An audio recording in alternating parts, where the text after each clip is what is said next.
In a changing world, what's the secret to helping the next generation truly thrive?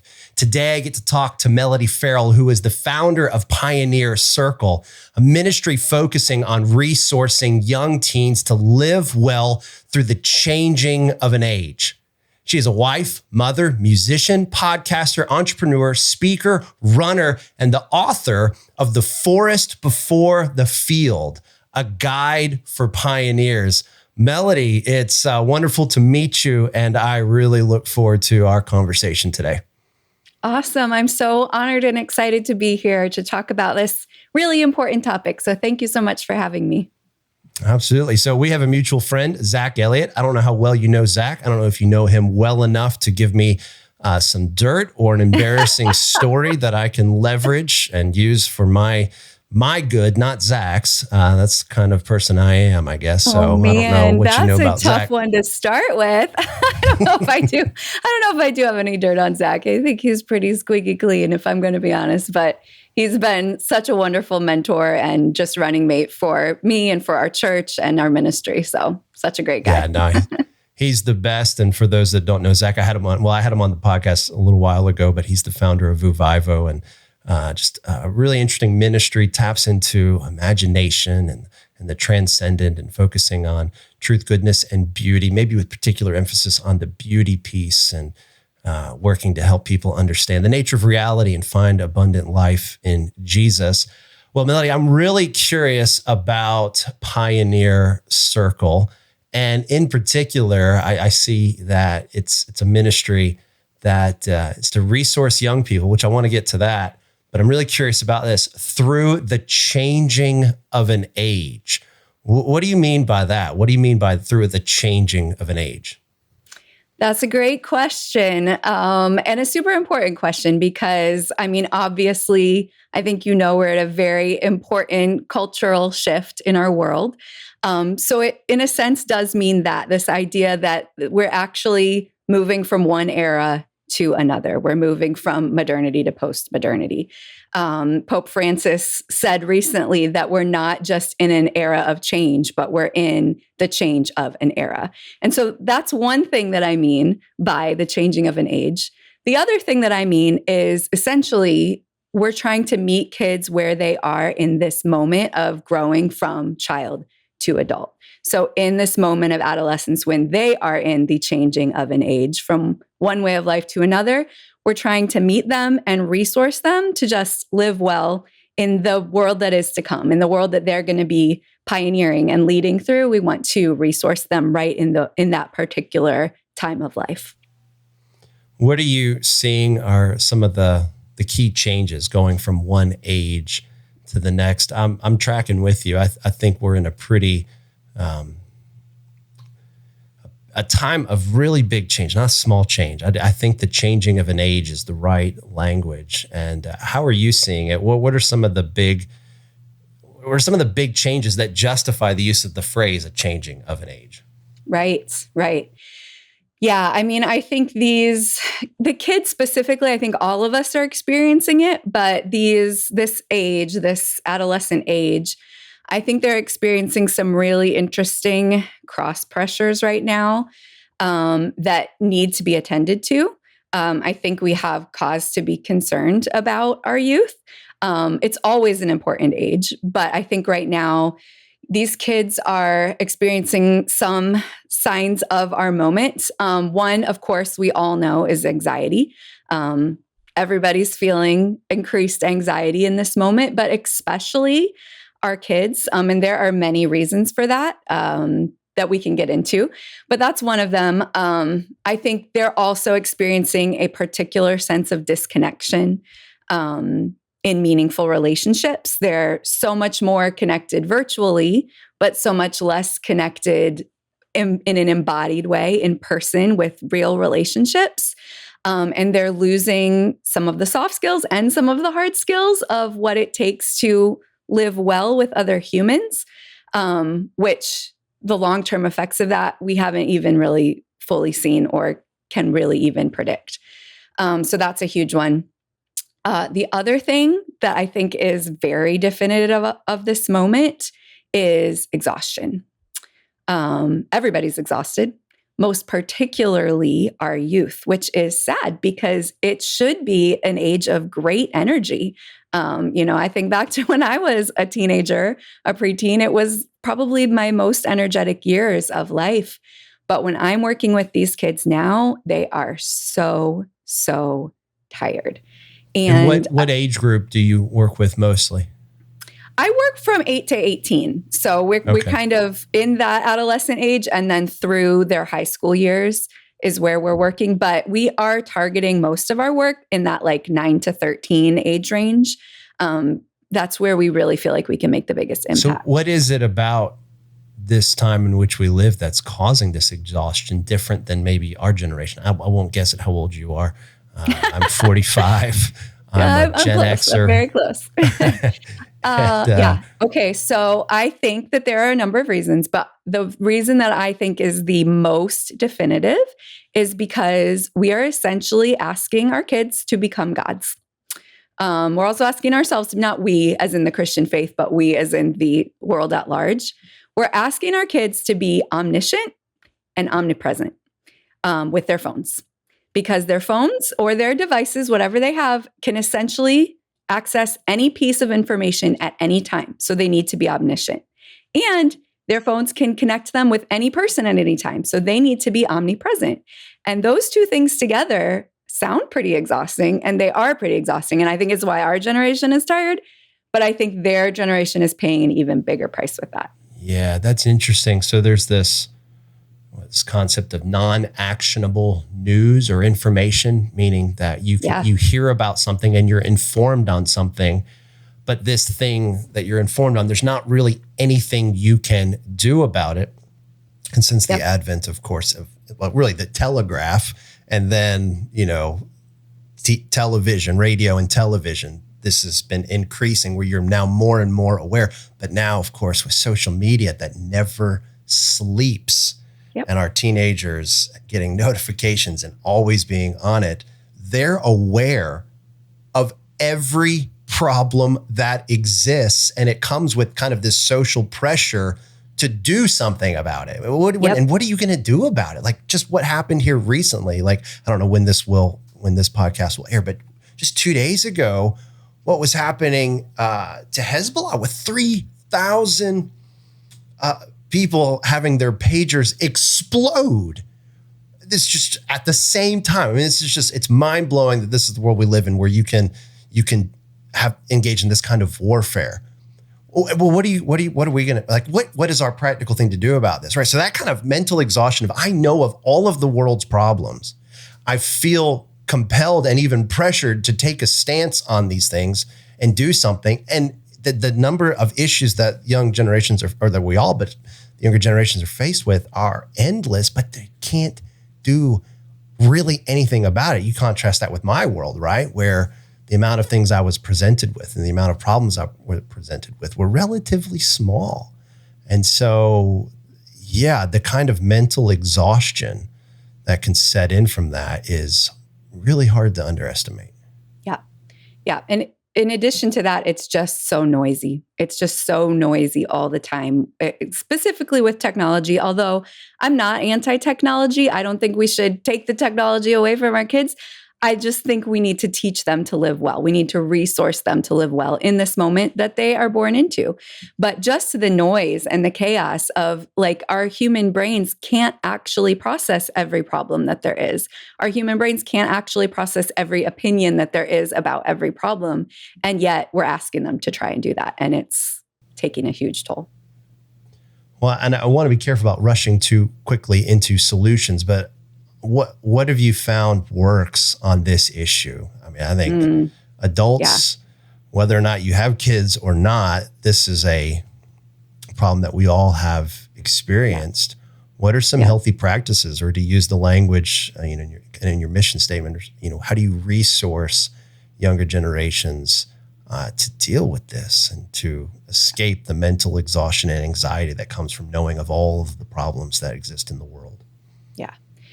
I mean, I think it's kind of a long answer, but I think a lot of it for us, for what we're doing, It's a return to a focus on formation for these kids.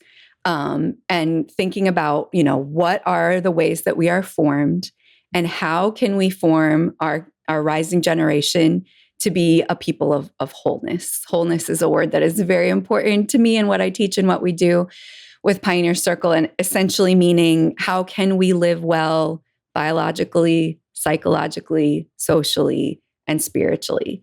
What sort of habits, what sort of environments, what sort of relationships, what sort of experiences do we need to be able to live as whole persons? Because like we said, we're not getting rid of technology. We're not getting rid of the problems. I mean, there are certainly habits that I teach and practice and recommend as far as solitude and silence and, limits on our technology. But it's bigger than that, right? So it's really a whole journey into the conversation about formation for this age group so that, when they get to be our age, they have got some more ancient grounding and ancient practices. I mean, we are very focused on the transcendentals. We're very focused on ancient virtues because going back to those sorts of practices is going to kind of give them a bedrock that right now they're not standing on any sort of bedrock. They're standing in a crumbling postmodern moment where they have got to figure everything out for themselves. And we want to teach them there is some bedrock to stand on. That's interesting. There seems to be a movement, maybe that's too strong of a word, but a renewed interest in old things. Yep. Whether you want to talk about Jordan Peterson and him, I would call him a pioneer in advancing religion, namely even Christianity, though Peterson, what he actually believes is somewhat of a mystery, but he's not a follower of Jesus in the sense that most of us understand what a follower of Jesus to be. But he certainly thinks that the fate of Western civilization depends upon a religious people, and he thinks Christianity has it figured out better than any of them. So it's interesting there. Going back a bit, Alistair McIntyre wrote a pretty important book on ethics called After Virtue. And he calls for a couple of things. One, almost like a halt on moral philosophy until we get certain bedrock issues figured out. And without going in to talk about his entire book, kind of moving towards the end, he thought that the way forward involved going back to virtue ethics, Aquinas, and even drawing off of some of what the Greeks thought about virtue. So let's talk about formation, because I think that's where it seems like that's the focus of your work. There's also a renewed interest in these kind of things in broader society and public intellectuals, again, like Peterson, thinking about this. So what maybe explain just a little bit more. Feel free to take your time on what formation is. It sounds like it's something very active. Maybe it almost sounds painful. It's certainly not a passive thing where you're just letting the next generation kind of discover who they are and just be true to themselves kind of thing. It seems like a belief that's would be in opposition to something just hands off and just look within. So what do you mean by formation? And maybe start putting some of the pieces together of what this looks like and what you're talking about. Yeah. I think, like you said, there is a shift in the leaders of our moment towards conversations about formation, conversations about virtue and transcendentals. And I think that's such a good and beautiful trend. And there are a lot of very wise people taking us down this road. So I'm kind of just following those wise leaders. But formation, I think, is one of the essential conversations that we need to have as parents, as pastors, as church leaders, to say our kids are being formed. It's not a question of are we being formed or are we not? Our kids are being formed. We're all being formed. How are we contributing to that? How are we teaching them to be aware of how they're being formed? Because I think they're growing up in a world that's not teaching them to be aware of that. That's just teaching them to, absorb everything and then make their own decisions and make their own way. And that's not serving them well. So John Mark Comer is one of my mentors in terms of formation. And so he says that formation comes through our habits, our relationships, our environments, and then super important one, the stories that we believe about the world that we live in. So habits, relationships, environments, and the stories that we believe. And those things are built and formed into us over time and through experience. So the experiences of our life form these things in us.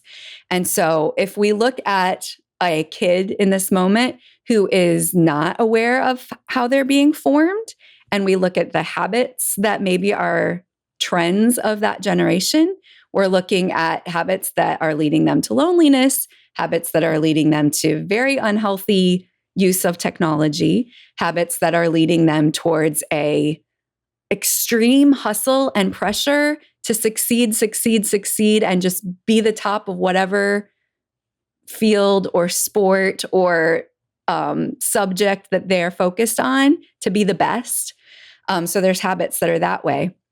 And then if we look at relationships, these kids aren't learning how to have great relationships. So the relationships that they have are not forming them well. If we look at environments, most of their environments are virtual. So that's a whole other conversation. And then if we look at stories, which is really where we've started with Pioneer Circle, is to look at the stories that they believe about the world. The really sad thing is that a lot of these kids are essentially growing up in a world without an overarching story. The stories that we once kind of built our lives around have sort of crumbled. And so we need to invite our kids into a space where they can relearn the one true story. Because the other thing that is really definitive of our age right now and our kids right now is that they don't have purpose. They don't have meaning. Because if they're born into a world that doesn't have a story, then what is the point of being in it in the first place? And they're growing up feeling like they're nothing more than producers and consumers. And the only purpose is either to make myself feel good or to be the best at something. And that's about the only purpose that they can scramble and find from a world that doesn't have a story. So I think, honestly, the biggest and first and most important part of formation is retelling stories. And that's why one of the reasons I was so excited to meet with you. I know that this is Apologetics Inc. now, but I know that it used to be the C.S. Lewis Society. And of course, C.S. Lewis has done marvelous work in many areas, but the work of C.S. Lewis that is closest to my heart is his storytelling. So his Chronicles of Narnia. And his other fiction work, but specifically the Narnia stories. I grew up reading those stories over and over and over. I remember going to school when I was in like third or fourth grade, and I would have my silver chair or whatever book I was reading at the time, and I would sit on it so that if there was like 5 minutes in my class where I didn't have to pay attention, I'd whip out my book and I'd be reading my story. And when I look back on my childhood, that is one of the most formative things that happened to me. That was a part of me, was living in these stories. Yeah. So I think that is, I think that stories are the place to start. And then we build these other things, the habits and the relationships and the environments. I think that's brilliant. The awareness of the stories that you have absorbed and are now orienting your life because of is primary. I think it is. And, the time in history that we live after the postmodernists tried to destroy the belief in meta-narratives, which that itself is a meta-narrative. All meta-narratives are simply power grabs, therefore reject them all, is a story about the nature of reality. So it's kind of a self-refuting idea. But to some degree, they succeeded in reshaping a society, a Western civilization, that started to reject this notion of an overarching story. And what happened wasn't that stories just went away, but smaller stories just started to flood the marketplace, if you will, or permeate culture. and we start to grab onto them, whether like a very persuasive or influential story today is this victimizer story. And so many young people orient themselves in the world through that lens. Am I a victim or am I a victimizer? What group am I in? And then that's a framework for how you view reality and how you are to then live therein, and what values to have, what habits to pursue. It shapes everything about you. It really does. And so I think this is one of those, let's use the word awareness, and need to be aware of how you're being formed. I also think that's a very good way to think about this. Probably this sleeping dragon kind of thing, that, or how we slip past the guard in our life. For Christian parents, we have failed to understand how many of these stories have just snuck in to our children's life. And that is the defining, well, that was not the way I want to say it. The stories that they have heard and have believed are shaping them more than anything else. Absolutely. Absolutely. And it's the thing that we're least aware of, right? So we're more aware of habits, of relationships, of environments. But stories, unless we really do some digging, and our kids don't know how to do that yet, we're not aware of what the stories are. So when you say story, are you talking about like don't read Harry Potter kind of story? No, that's not what I'm talking about. I think reading stories are great, even if they're taking us in a different direction. Stories engage imagination, and that's where we have to start for any sort of real growth and transformation. But that's not necessarily the stories I'm talking about. It's more of the perspective on the world, right? So in my book, The Forest Before the Field, we talk about different stories. We talk about stories of enchantment, meaning, the false story that we bring out for the kids. We name the false story, which is that you're living in the world you see is the only world there is. Well, that's a false story. The true story is that there is a reality of a seen and an unseen world. And so we name the false story, and then we name the true story. And then in my book, I also have a parable, right? So they're getting the story named clearly in prose, but then they're also getting an actual story to explain what we mean with the true story. Because that, like I said, that imagination, that invitation into a narrative is really what's going to grasp kids. It's really what's going to grasp anybody, especially in this moment, again, as we're in this moment, leaving the modern space and going to a postmodern space. Enlightenment thinking has so absorbed our left brains with reason and logic, and I'm going to figure this out in a reasonable way. And our right brains have just kind of been left. And these kids they're still growing up in that space where they have not, their right brains are wanting more. They're wanting more. And so if we can give them stories, if we can give them art and music and poetry to engage that imaginative space, that's what's going to ground the actual story into their souls, which is what we want. Which, going back to C.S. Lewis, that's why I fell in love with Lewis as a young man. My first introduction to him was through the Chronicles of Narnia. Yep. And I loved it just because of the story. I had a reading home. Some of my favorite memories are my mom taking me to Kroger on a Friday to get a new Hardy Boys book. Now, I'm not that old that when I say a new Hardy Boys book, I mean like hot off the press. I mean, Kroger had this display this one summer, I don't know when it was, that they would have, Hardy Boys. And I loved them. I loved the story. And then several years later, I'm walking through my parents' room, and on their nightstand is a book by C.S. Lewis. And I pick it up. I'm like, wait a minute, are you holding out on me? And it was Mere Christianity. And my mom was with this kind of sly look, said, oh, you wouldn't like that book. It's for grownups, which of course is like, get out of my way. Let me read this book. And I didn't understand a thing because I was like 12 or something like that. I don't know. But that book was still in like my parents' library. And then, young college student reading that, it was like, boom, because it was this happy marriage of reason and imagination. And often our tendencies are to do one or the other and not do both. And It's one of the reasons why I love Lewis. Again, imagination and reason together. And I think one of the ways that the church has overcorrected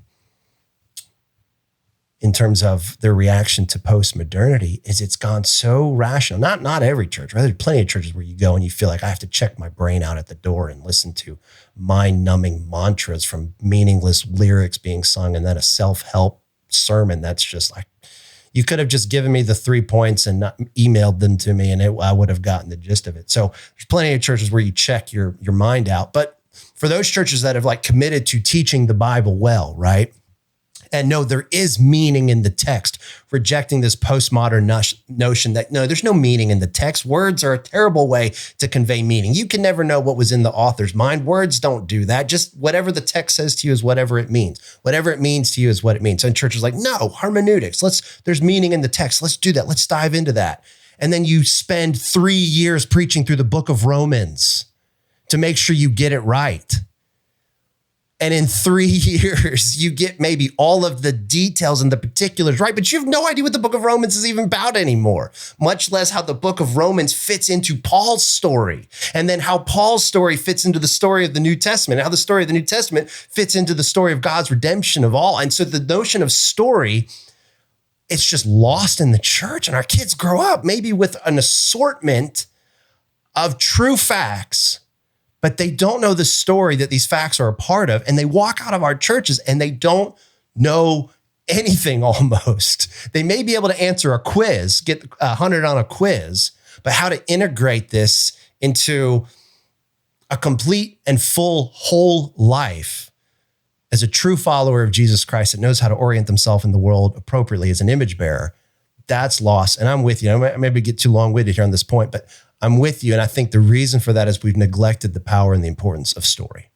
Yep, for sure. I think, churches have done the best they can through a really difficult time, but I feel like we are at a moment where we have to be asking these questions and we have to be looking at how to do it differently. I think that, we can't be afraid as the church to teach the scripture, to have these conversations. I know the work that you're doing with kids is fantastic. I've looked through the 7x7 conversations, and those are, we are looking to the scriptures. We are having these conversations. And as we're doing that, where are we looking at formation? What habits are we putting together as a group? What environment are we creating as a group? What relationships are we building as a group? And then, most importantly, what stories are we learning about the truth of our existence? And, we've learned to just continue to talk in that language, to continue to use the language of story to say, at our church, everybody knows if I say one true narrative of redemption, they know exactly what I'm talking about because I've talked about it for years and years and years. And so when we're building that language in to remind them, there actually is a story. You actually are a part of it. There actually is an ending, and we're moving towards that, and we're invited to participate in that ending. Suddenly there's meaning. There's meaning to these lives that they're living that doesn't just come from studying the book of Romans for 3 years, even though it's all right there. Right. We need this language. We need this invitation to participate in the one true story. So being able to identify true stories versus false stories and false narratives is key for parents and the church leaders. Let's not focus too much on environment right now. You said it takes a long time to unpack that. What about relationships and habits, and whichever order you want to tackle that? I'm very curious what you think are some of the helpful habits that our children and teenagers need to be developing, and what are some tips for healthy relationships for this generation? I'm very curious what you think about those two things. Yeah. I am such a big proponent of habits. The kids that are in our Pioneer Circle would probably say that's what I talk about more than anything. And not because it's the most important thing. I don't think it's the most important thing, but because it's something that they can learn at this age that will serve them forever, right? So we talk about what habits do you want to be true of you in 10 years, in 20 years, in 40 years? What do you want to wake up every day and just do without even thinking about it? What sort of spiritual habits do you want? What sort of physical habits do you want? We think about that, and then we say, That's not going to happen by accident. We have to train ourselves to develop these habits now. And so, we have an app through the Pioneer Circle where they go on and they track their habits, they track their goals, they track their affirmations about themselves and their purpose in the world. And they do it's gamified. So they earn points every time they do it. And I think with kids, making it fun, making it gamified works. They enjoy it. But when we're talking about what specific habits, spiritually, I really advocate for the ancient habits of solitude, of prayer, of scripture reading, of communion, all of these habits that have been passed down through the generations in our Christian faith. There's a reason why they exist. And what I have found is that these kids love it. They love returning to the ancient ways. It has meaning that current self-help habits doesn't have for them. That just sounds like, the whatever random post on Instagram gave them a good life tip. Yeah. But when we're looking back to ancient habits, there's some sort of richness and depth. I think we all feel it, but particularly this age, they get excited about it. They are excited about their morning prayer, their kneeling prayer, and how it's forming them and how it's affecting their day. So I think that, that's one piece of it. Of course, we teach healthy habits when it comes to exercise and when it comes to eating. We teach healthy habits when it comes to our mental space and how are we, using what's going on in our heads. How are we choosing what that is instead of just allowing it to happen to us? Yeah, taking thoughts captive through healthy mental habits and practices is huge, right? For sure. So, and then, sorry, go ahead. No, go on. I won't forget. Relational habits are super important too. So how are we investing in the relationships that are important to us in our home? How do we treat our family? How do we treat our siblings? How do we treat our parents? What sort of habits? And teaching them to be aware of that, because most of us are not aware. What do I do on a daily basis? How do I talk to my mom on a daily basis? How do I participate in the rhythm of the household on a daily basis? And when you bring awareness to it, these kids want to be healthy. They want to be given a trellis to grow on rather than just thrown into the deep end of the ocean with no meaning and no purpose and no direction. And no skills, no habits. Exactly. Right? Exactly. Just figure it out for yourself. They want to be taught. They are sponges and they want to be taught how to be healthy humans. And this is just what's so tragic about the overcorrection of the church, where so many wanted to move away from what they perceived as cold, lifeless legalism. And so, forsook things like spiritual disciplines or virtue ethics and habits. But what comes with forsaking habits is you give what that implies is there's no true aim that you should be working towards. There's nothing that you're aiming at. That's why you don't need to develop a habit, is because there's whatever your end is doesn't exist. Telos doesn't exist. Going back to the Enlightenment, they rejected this notion of telos, that humans have a true end or a true purpose.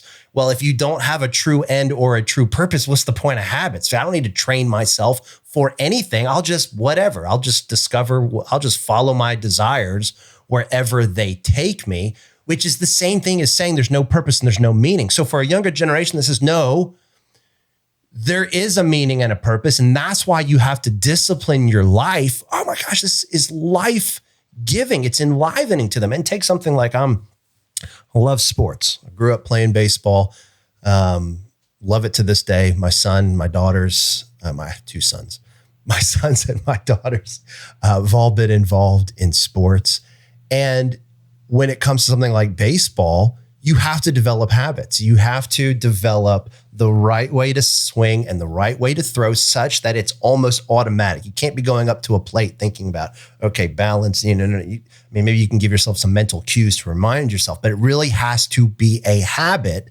And so you discipline and you work towards that, because the sport of baseball has some very clear goals. Can you imagine the futility of sports if there were no goals?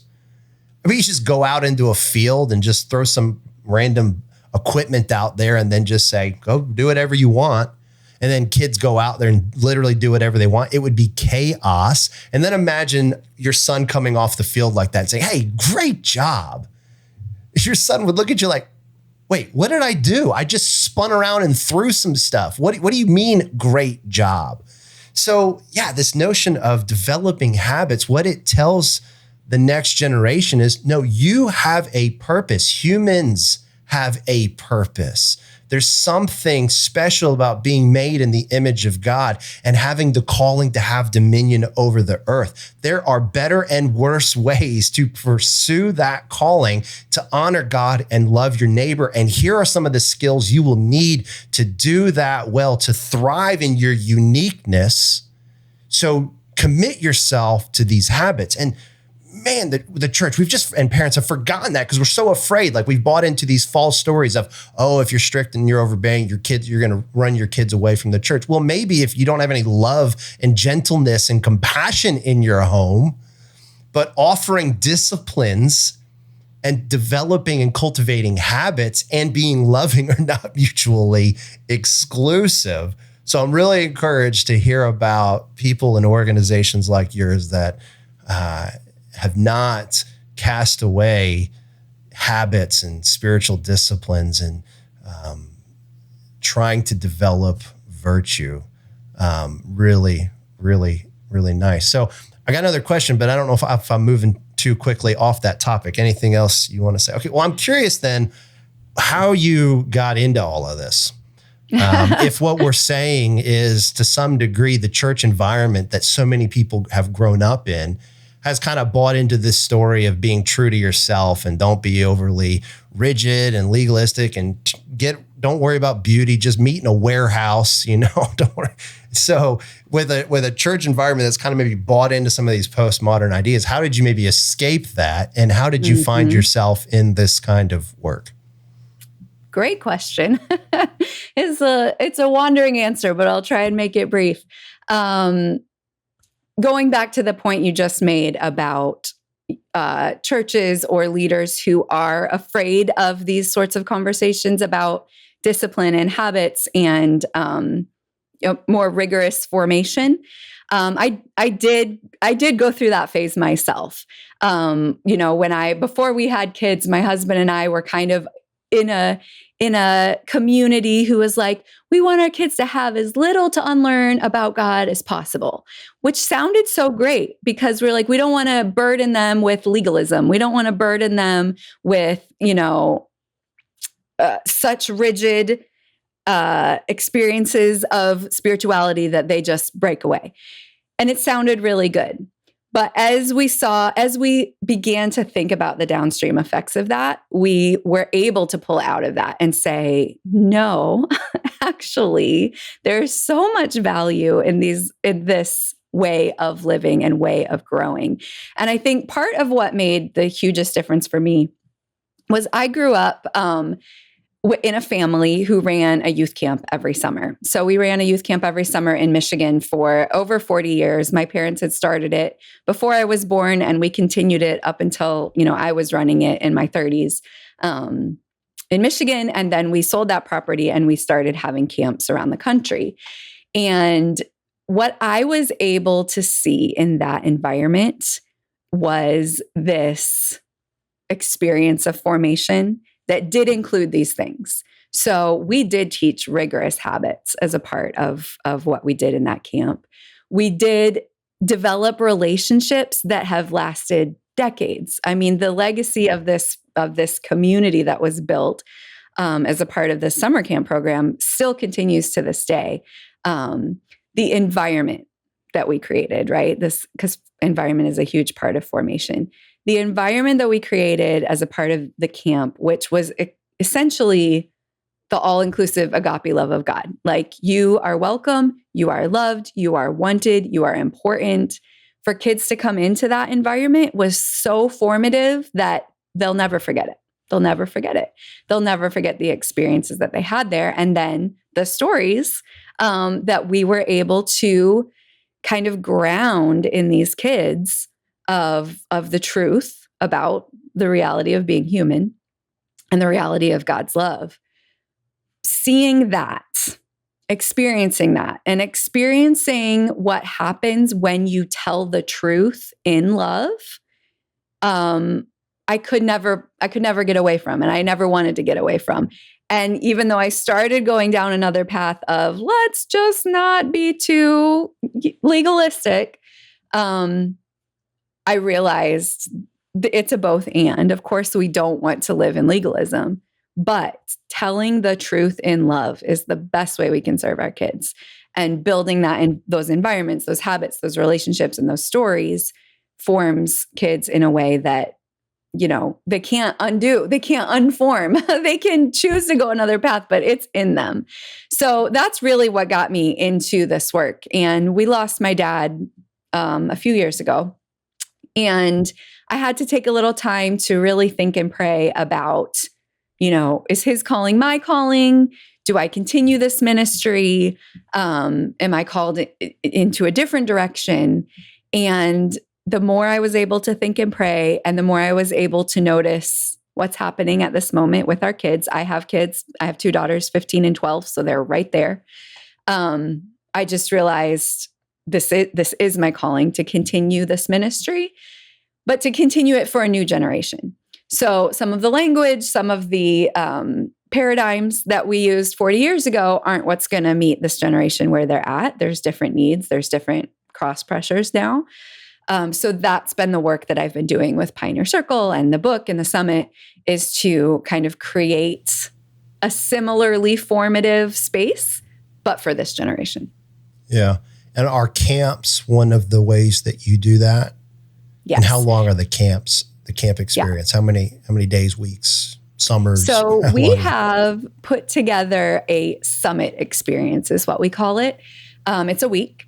And it's actually a family camp format, which is very interesting. It's different than a lot of things that are out there because we really want to invite the parents to be a part of this rather than just let me throw my kids off to summer camp for a week and hopefully they'll come back with Jesus all of the rest of their life put together. No more questions.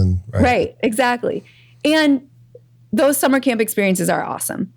However, if the parents can come and also participate, they're parallel programs. So the parents aren't like with the kids the whole time. The parents have their own track, their own program, their own experience. The kids have theirs.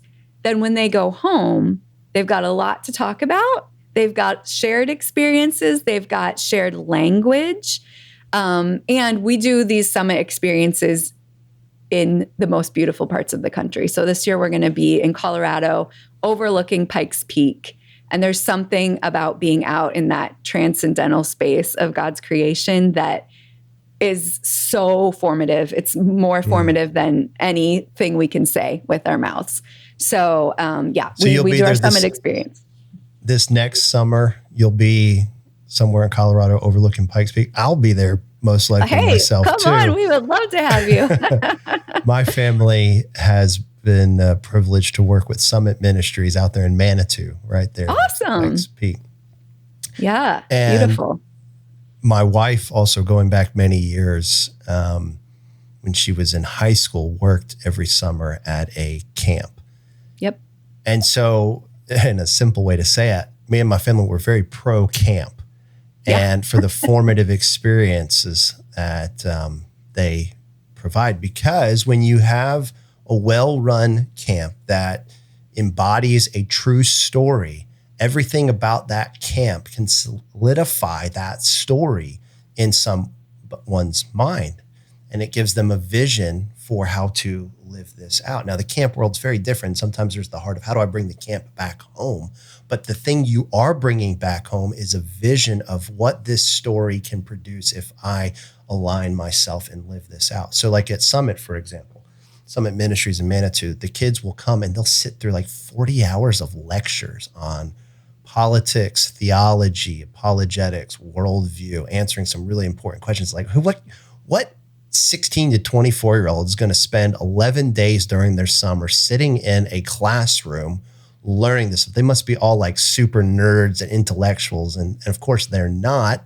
They come from all different kinds of backgrounds and skills and interests. But the thing that Summit does really well, and you had mentioned it, it's the story of truth and relationship.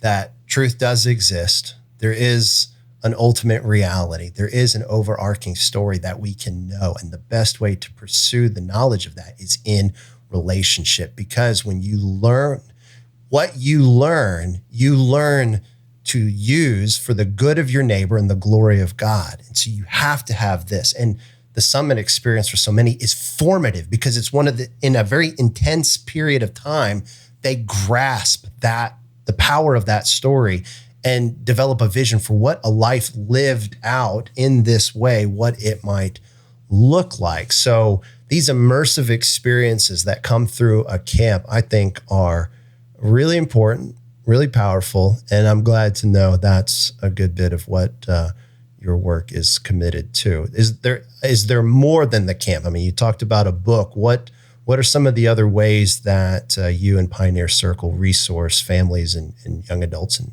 children? Yeah. Oh, I just love that you are pro camp. That just, it is so formative, so important, and just brings so much joy as well. So we love it. Yes. So we have the other piece of our program that's new to what I've kind of taken from my dad and relaunched is the Pioneer Circle. So the Pioneer Circle is the answer to that question that you mentioned. How do we take camp home with us? And it's essentially an online coaching platform where we're able to send out daily videos. We have monthly coaching sessions. We have this app that, everybody's on together. So they get their news feed with their videos for the day. And I'm not saying they're learning so much from these videos, but it keeps them connected. It keeps them remembering, oh yeah, that experience that I had was real.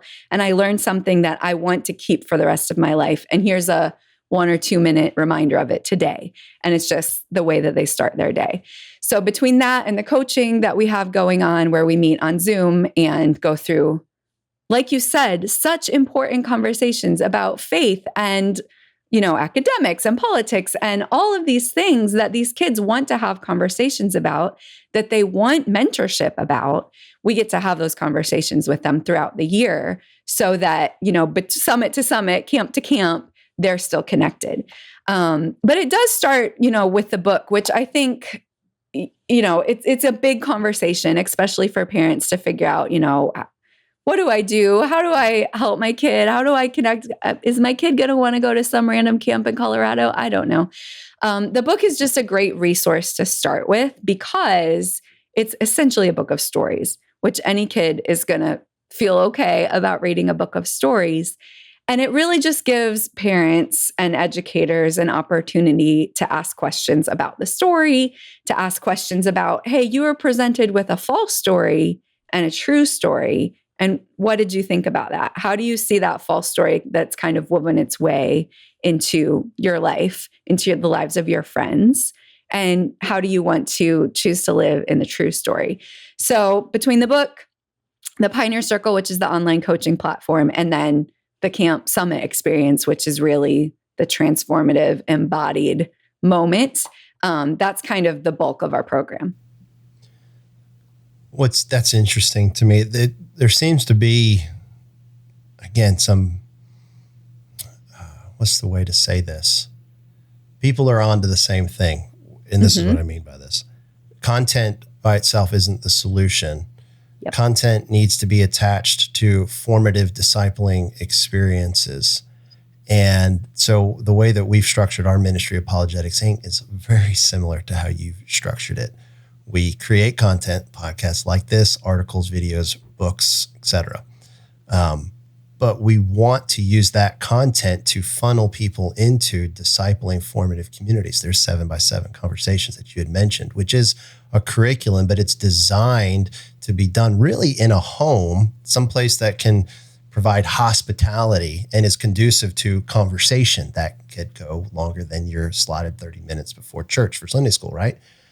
And so in our outreach events too, our speakers go, and a lot of where we go are to camps and things like that because of these strategic environments. So it's interesting that, in the age of content, there's a lot of us that have discovered that content by itself is not the solution. Content needs to be used or consumed in a formative community, which gets to a question. I'm curious what you think about this, just the nature of discipleship, or the state of discipleship rather, in the church. It seems so many churches have adopted an event-centric model. Let's get really skilled people and put them on a stage and let them do what they do really well. And I know I'm sounding like I'm mocking it. Part of what I do for a living is talk on a stage. So I don't want to talk about I don't want to undervalue the role of preaching, but it seems like we've bought into this notion of that's really what's needed. We need the experts to deliver a powerful and persuasive 30-minute talk. And let's get as many people as we can into that room.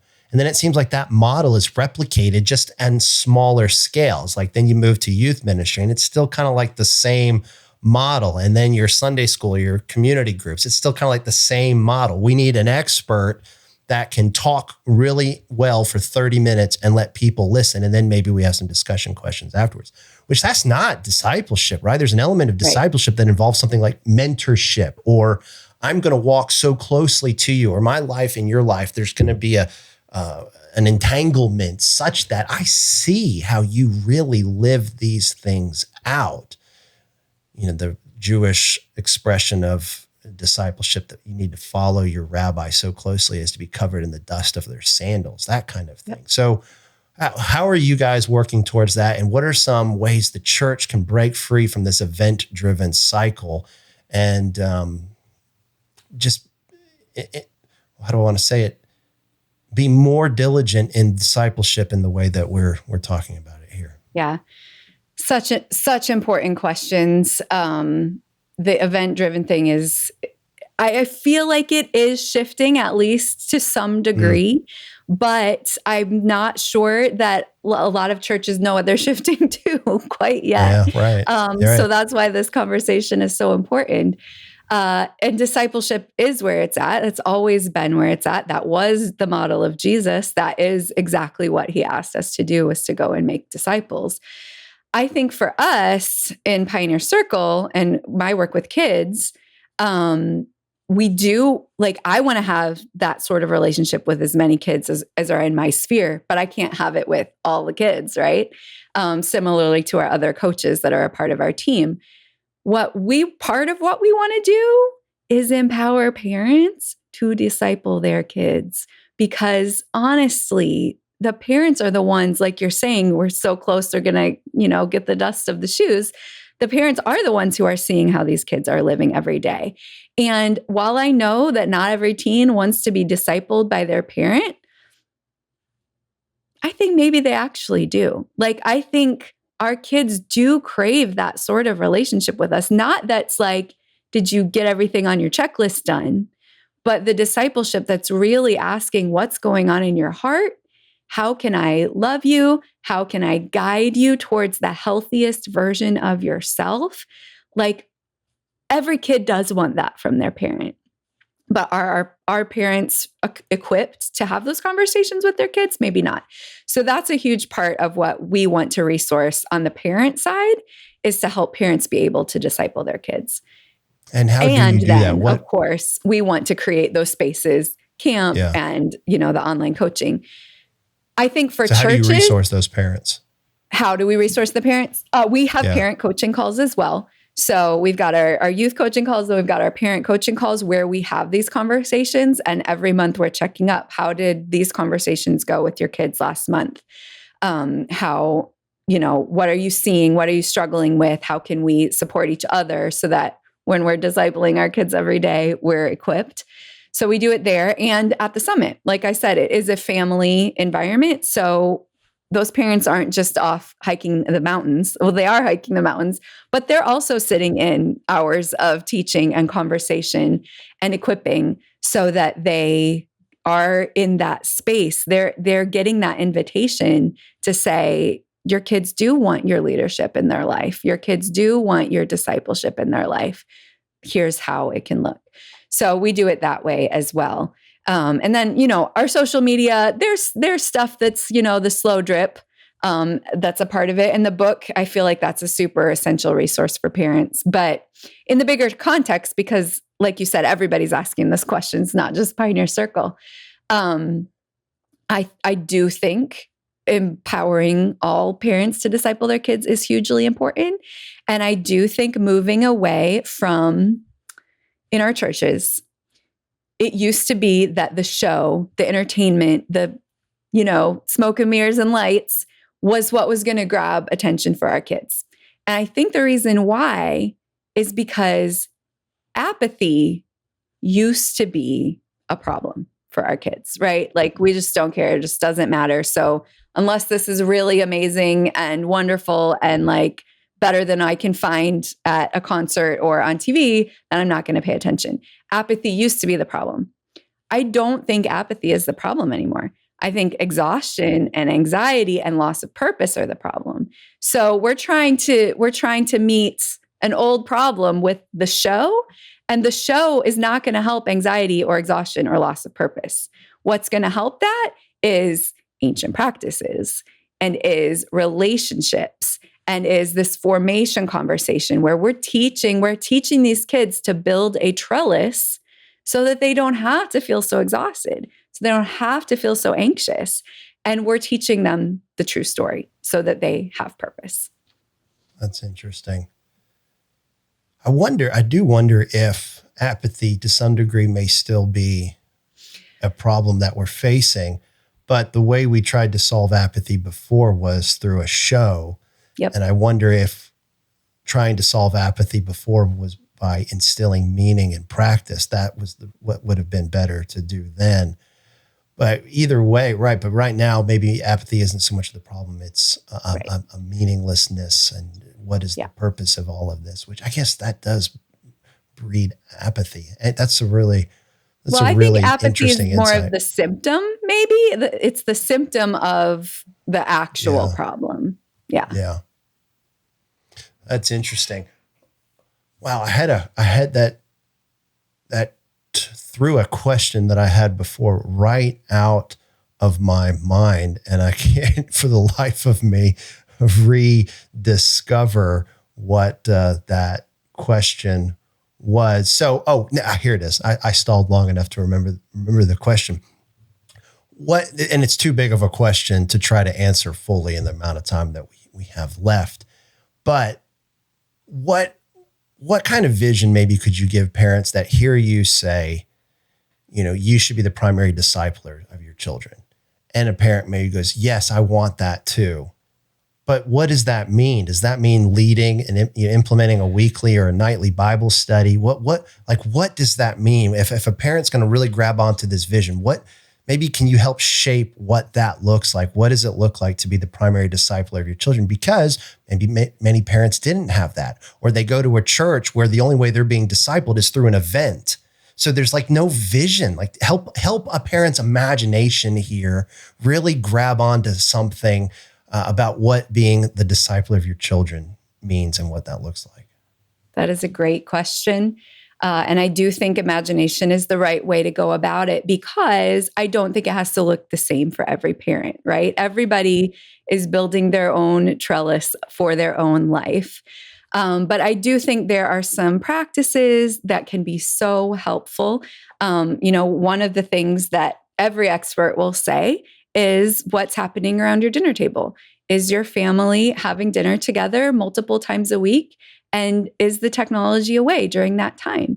Because there is something holy and formative about humans sharing food around a table. It has been since the beginning. And if you look back at Jesus and the way that he interacted with people again and again and again, we see Jesus sitting at the table, eating food and loving people. And so I think that's one of the easiest places to start is let's have dinner together and let's actually talk and actually converse. Now, is that going to be the moment when we're teaching the Bible? No, but it's going to be the moment when we're building a relationship that has us open to discipleship, right? When we're caring about what happened in their day, and we're listening about the questions that they're asking or the fears that they're feeling or the excitement that they're, moving towards. So I think that's huge. Another thing that I encourage parents to do is a once a week walk and talk. So this is something that I feel like is good on so many levels, and it's a very specific thing. Of course, a parent could, tweak it however they wanted, but I love the walk and talk because we're focused, we're moving in a direction. We're not just sitting and being distracted by things. We're physically moving our bodies, which is so good for our physical selves, for our mental selves. I recommend outside if you can. So we're immersing ourselves in God's creation, which is so good for our souls. And we're leaving our technology behind. And for 20 minutes, 30 minutes, an hour, we're walking and we're talking. And for me, that's when I have the most specifically discipling conversations with my kids, where they know once a week, I'm going out on a walk with mom, and we're going to talk about maybe some of the harder things that are going on in my life. And I know that it's a safe place, and I can bring whatever I'm struggling with. And I know that she's probably going to ask me some hard questions in that time, but that's the time we've set aside for that. And so it's also not like if I don't have that time set aside for my kids, then I might just be like knocking on their bedroom door at night, like pestering them about something that I might think is important that they need to deal with in that moment. And I don't want them to have that fear of like, oh no, mom's going to come talk to me about something and I don't want to talk to her about it. But if there's an assigned time and space, they're more ready. They come prepared, and they know that I'm not going to pester them about it the rest of the week. So that's something I found to be super effective, and something that I encourage our parents to do. The other thing is modeling. Like, if we as parents are anxious and exhausted, and we're not living in community, and we're not investing into healthy relationships, and we're not taking care of our bodies, then it's going to be real hard for us to disciple our kids to do those things. So they learn so much from watching us. And so modeling, I think, is the other super, super important piece. I think that's really good. Our family has some of those same rhythms or habits.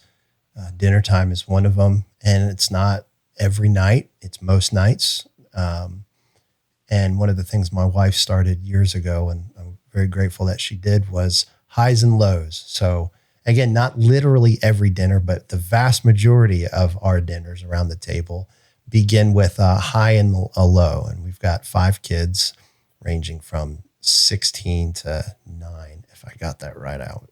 Terrible dad. And it's a great opportunity as a family to, say, your experiences matter to us. We want to be happy about the good things in your life. We want to know about the bad things in your life. And as a family, that's part of what it is to be a family. It's an opportunity for us to get to know what's going on with our kids. It's an opportunity for our kids to get to know what's going on with us. And it's amazing how something like that is essential for having a discipling home, where there's this pattern and relationship established to follow me as I'm following Jesus. You can't do that if you don't know somebody, and the dinner table really facilitates that. I love this intentional, let's do a walk and talk. And there's other ways to imagine how you could apply something like that, like a drive and jive, which yep. I make, there's lots of times where I'm glad that I have to pick up my daughter from school after her mentoring program, where she's in high school, but she goes to the local elementary school to be a part of where she helps out with little kids in mentoring program. I love those 20-minute rides because of all of the questions and the conversations that we can have. And more than I think this vision of what does it mean to be a discipling family, a vision that's like, well, every week we have the family worship time and Bible study. I think that's a really shallow vision. And I'm not going to say you shouldn't do that or be a part of it, have something like that, but that's not it. That's just mimicking an event model and now trying to replicate that in your home. And that's not what homes are built for. It's this relationship of you see me, you know me, you see my struggles, you see my joys, you see how I follow Jesus.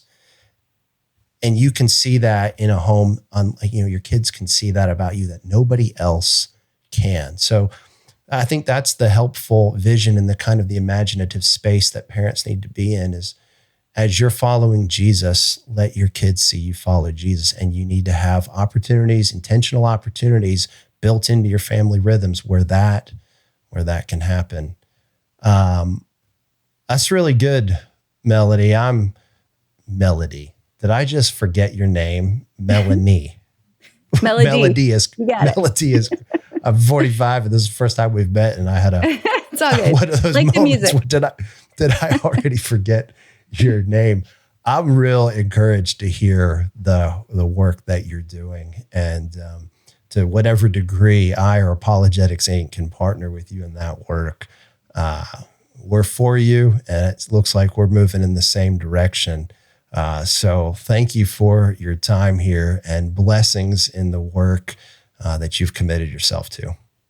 Thank you so much. It's such an honor to be with you. And I love that we're moving in the same direction. And I have great faith that the Lord's going to continue to provide and bless. So thank you so much for inviting me for the conversation.